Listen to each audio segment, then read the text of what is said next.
प्रेम का एक लक्षण होता है, प्रेम का सबसे बड़ा लक्षण होता है कि प्रेमी नहीं पूछता क्यों। प्रेमी कभी नहीं पूछेगा क्यों, कैसे। उसके लिए अपने प्रेमास्पद की इच्छा ही सबसे मुख्य है। और अगर उसके लिए वो दर्शन दे तो भी अच्छा, न दे तो भी अच्छा, पास रखे तो भी अच्छा, दूर रखे तो भी अच्छा। इसलिए नहीं पूछा कि क्यों जा रहे हो, कब लौटोगे, ये भी नहीं पूछा। तुम्हारी इच्छा है, ठीक है। चल पड़े कृष्ण। सारी गोपी रथ के सामने आकर के लेट गई। हमारे शरीर से हे अक्रूर अगर ले जाना चाहता है इस रथ को चला के लेके जा, क्योंकि जीते जी तो हम कृष्ण को जाता नहीं देख सकते। कृष्ण ने सब गोपियों को रथ से उतर के समझाया, एक एक को पकड़ पकड़ के समझा रहे हैं। कोई कहीं यमुना के घाट पे मूर्छित पड़ी है, कोई नंद महल में बेहोश पड़ी है। पूरा ब्रज आज निष्प्राण हो गया कृष्ण के जाने पर। श्री कृष्ण चल पड़े ब्रज छोड़ करके, वहां से ऐश्वर्य में प्रवेश किया, मथुरा में प्रवेश किया। मथुरा में जाके कंस इत्यादि का उद्धार कर दिया।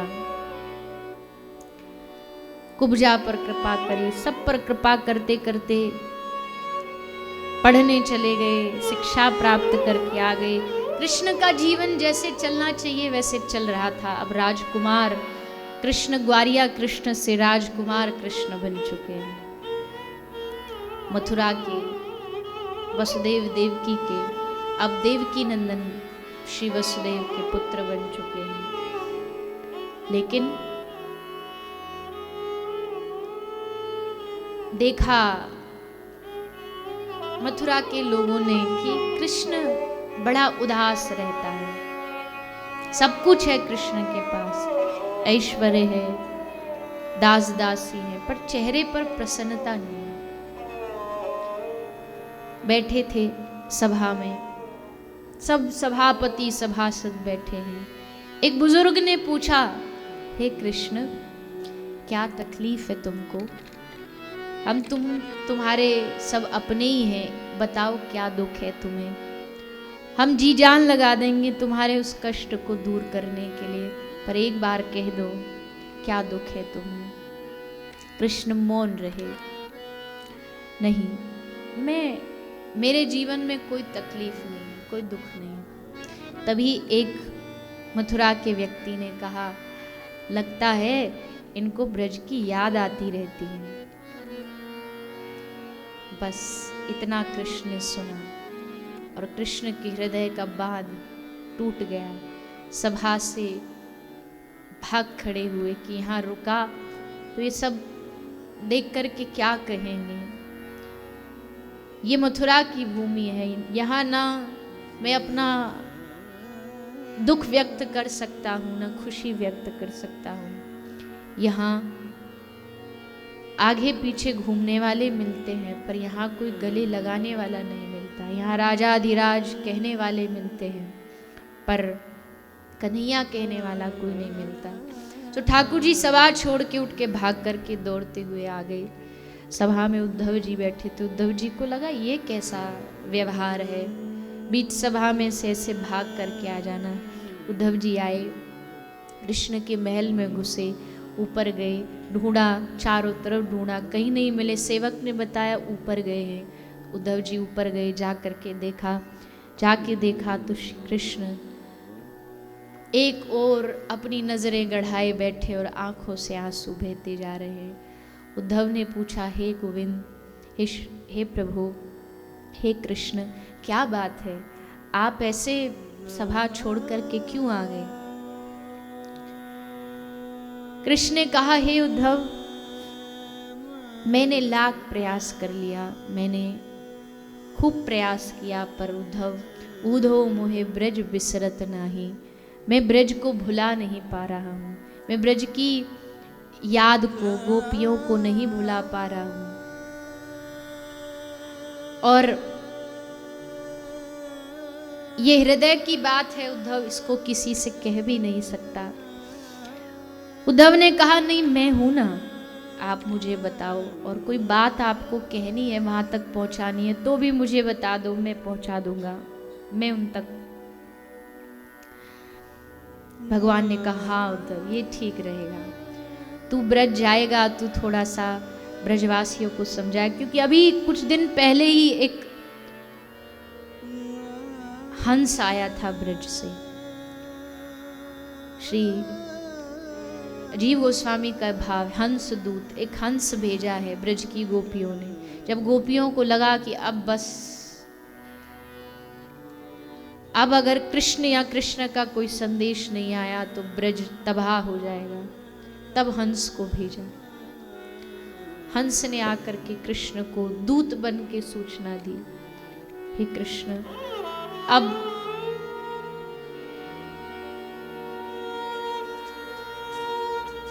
आप ब्रज में लौट आओ, नहीं तो ये ब्रज आपकी याद में, आपकी विरह में डूब जाएगा।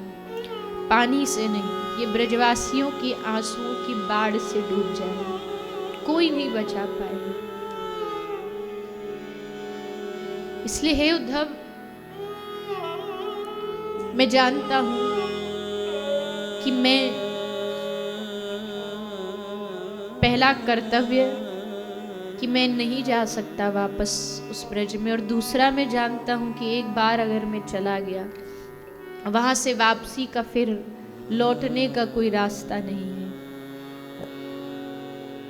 इसलिए उद्धव, तू मेरा संदेश लेके ब्रज चला जा, थोड़ा धैर्य तो मिलेगा उन ब्रजवासियों को।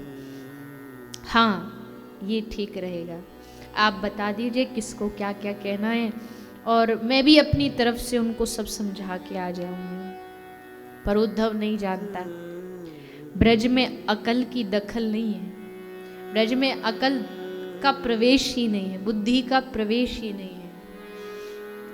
भगवान भी जानते हैं उद्धव को थोड़ा सा इलाज की जरूरत है, इसमें अभी प्रेम नहीं है, ये फीका है, ये नीरस है। ज्ञान बहुत है, पर ज्ञान होने से रस नहीं भर जाता है। इसलिए उस प्रेम रस को सिखाने के लिए उद्धव जी को ब्रज में भेजा जा रहा है। श्री उद्धव जी ब्रज की ओर चल पड़े। कृष्ण ने अपने पास से एक बांसुरी दी, एक सर का मोर मुकुट दिया कि इसको जाके दे देना ब्रजवासियों को, तभी वो समझेंगे कि तू मेरा मित्र है। और फिर अपने गले की एक माला उतार के उद्धव को दी। उद्धव ने पूछा ये किसके लिए है? उद्धव ने कहा ये मेरी राधा के लिए है, क्योंकि मुझे मालूम है वो कहीं किसी ब्रज के कोने में मूर्छित पड़ी होगी, होश भी नहीं होगा। तू लाख कह दे, तू लाख जगा ले, पर वो जागेगी नहीं। लेकिन जब मेरी स्पर्श की सुगंध की माला उसके गले में जाएगी, तभी उसकी मूर्छा दूर होगी। इसलिए माला राधा को देना। उद्धव सब संदेशों को समेटते हुए चल पड़े वृंदावन की ओर। रथ चला, जहां तक जितनी दूर तक कृष्ण रथ के पीछे दौड़ सकते थे दौड़ते रहे, भागते रहे। पर जब रथ दिखना बंद हो गया तो श्री कृष्ण वापस घर महल लौट आए। उद्धव का रथ वृंदावन पहुंचा। उद्धव ने सुना था वृंदावन हरा भरा, वृक्षों से लदा हुआ, चारों ओर चहकते हुए, कलरव करते हुए पक्षी, कोयल, मोर, पपीहा, तरंगे लेती हुई यमुना महारानी। पर ये क्या, तो पूरा सूखा ब्रजमंडल, जैसे किसी ने आग लगा के जला दिया हो। ये वीरान जगह कहाँ आ गया मैं? क्या यही वो जगह है जिसकी चर्चा कृष्ण करते हैं? क्या यही कृष्ण का वृंदावन है? और जैसे उद्धव ने कहा कृष्ण का वृंदावन, वृंदावन को लगा कि कृष्ण आ गया और वृंदावन एकदम हरा भरा हो गया। वृंदावन के वृक्षों पर पत्ते आ गए, उस पर पक्षी कलरव करने लगे, चहकने लगे। उद्धव की आंखें फटी की फटी रह गई। ये क्या देख रहा हूं मैं? अभी जो एकदम निष्प्राण सूखा वृंदावन, वो हरा भरा, मतलब वृंदावन कोई भूमि नहीं है, वृंदावन चैतन्य है। वृंदावन हर एक पल कृष्ण के गमन पर एकदम वीरान हो जाता है, कृष्ण के आगमन पर एकदम आह्लादित हो जाता है। यमुना कृष्ण के जाने पर सूख जाती है, और जैसे आभास होता कृष्ण आया तो यमुना एकदम हिलोरे लेने लगती है। पहला अभिमान उद्धव का वहीं टूट गया। फिर उद्धव गए नंद महल। नंद महल माँ यशोदा विराजमान है, और एक पलना में तकिए को बिठा के लोरी सुना रही है। अरे लाला सो जा, कन्हैया सो जा। अरे लाला तू पूरी रात नहीं सोयो, तेने पूरी रात में परेशान करी, अब नहीं सोएगो तो मैं कोई वैद्य बुला लूंगी, कोई दवाई दूंगी कि क्यों नहीं सो रहे हो लाला। इतने में श्री उद्धव जी का प्रवेश हुआ। उद्धव जी ने आके मैया को प्रणाम किया। मैया प्रणाम। एकदम से घबरा गई मैया, कौन आया? हाथ से इशारा करके बोली चुप, मेरा लाला भी अभी सोया है, हल्ला मत करो, जग जाएगा। उद्धव बोला मैया, अरे मैया ये लाला नहीं है, ये तकिया है। तेरा लाला तो वृंदावन मथुरा में है, उसी ने मुझे भेजा है। जैसे उद्धव ने कहा मथुरा में है, तुरंत याद आया, और याद आते ही मैया का हृदय एकदम क्रंदन करने लगा, आंख से आंसू बहने लगे। बूढ़ी नजरें हैं इसलिए उद्धव दिखने में कुछ कुछ कृष्ण जैसे नजर आते हैं, इसलिए कृष्ण का मित्र है कह के मैया ने उद्धव को अपने गले से लगा लिया। पता नहीं क्या था उस आलिंगन में कि उद्धव की आंखें भी भीग गई। मैया बाबा कहाँ हैं? भैया ने कहा कि यही कोई नंद भवन के किसी खंबे से सर लगा करके बैठे होंगे और बस कृष्ण को याद कर रहे होंगे, क्योंकि उद्धव कृष्ण के जाने के बाद हम ब्रजवासियों के पास कोई काम धंधा नहीं बचा। एक ही काम है, नंद बाबा चारपाई पर बैठ जाते हैं, मैया उस चारपाई के नीचे बैठ जाती हैं। कभी नंद बाबा कृष्ण की लीला सुनाते हैं और मैया सुनती है, कभी यशोदा सुनाती है और नंद बाबा सुनते हैं।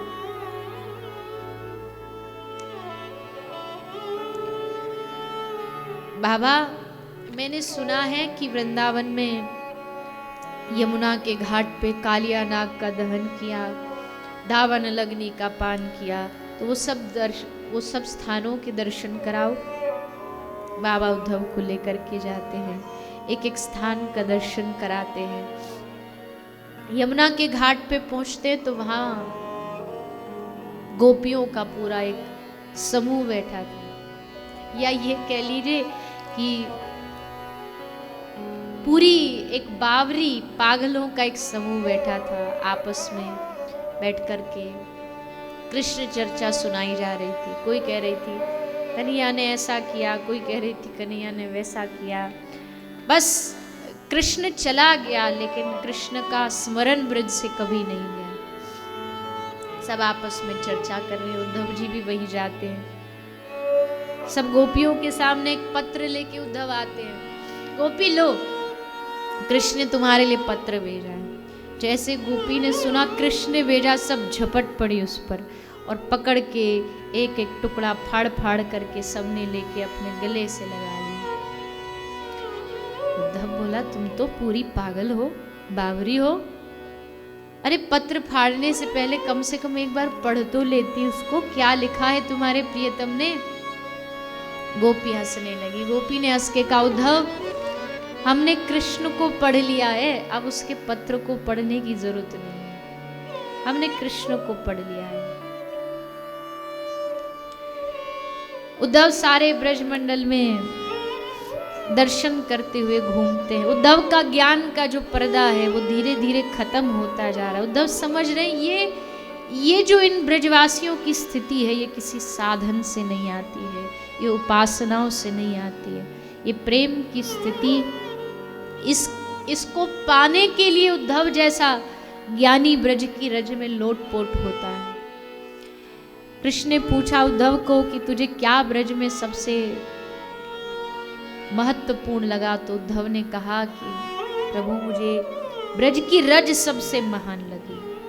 जिस रज के ऊपर श्री राधा रानी अपने चरणों से चलती हैं, उस रज को मैं अपने माथे पर लगा के धन्य हो गया। राधा रानी आगे बढ़े, एक बिहार जंगल में वन प्रांत में एक मूर्ति खड़ी हुई थी।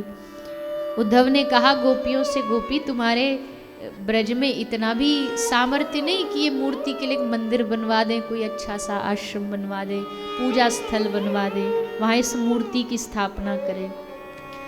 सुनते ही गोपियों में एकदम चिल्ला उठी गोपियां, उद्धव ये कोई मूर्ति नहीं है, ये कोई पत्थर नहीं है, ये कोई पाषाण नहीं है, ये हमारी राधा रानी है। ये अगर कृष्ण के विरह में एक बार गलती से खड़ी हो जाती है तो पूरा दिन खड़े खड़े निकल जाता है, बैठ जाती है तो बैठे बैठे निकल जाता है। कई कई दिनों तक मूर्छित होकर के श्री राधा रानी पड़ी रहती है, और जब होश आता है तो क्या कहती है, कहाँ है राधा, कहाँ है राधा, कहाँ गई राधा।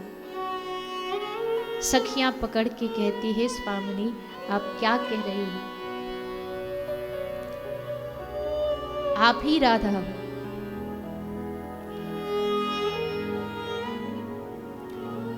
उस विरह में डूब करके अपना स्वरूप भूल जाती है।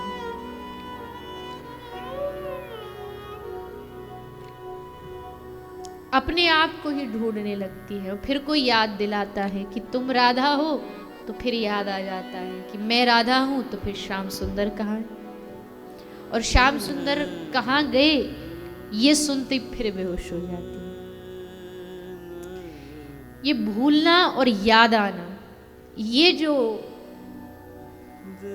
प्रक्रिया है, इसी ने ब्रज को बचा रखा था। कभी भूल जाना कि कृष्ण गया नहीं, लगता ये तो है सामने, तो तसल्ली आ जाती।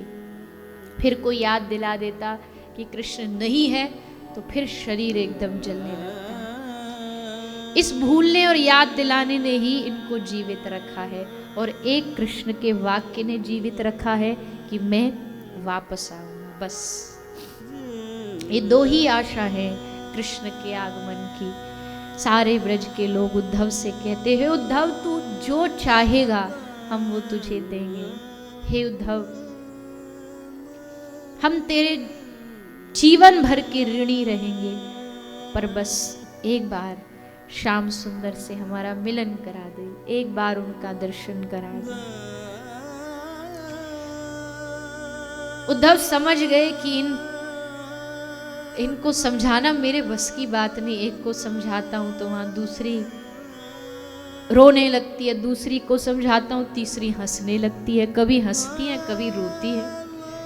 इनकी दिमाग की स्थिति समझ नहीं आती, ये चाहती क्या। कभी कहती है कृष्ण को बोलना लौटाए, कभी कहती नहीं नहीं उद्धव उसको वहीं रहने देना, जहां उसकी प्रसन्नता वहीं रहने देना। क्या समझाऊं मैं इनको।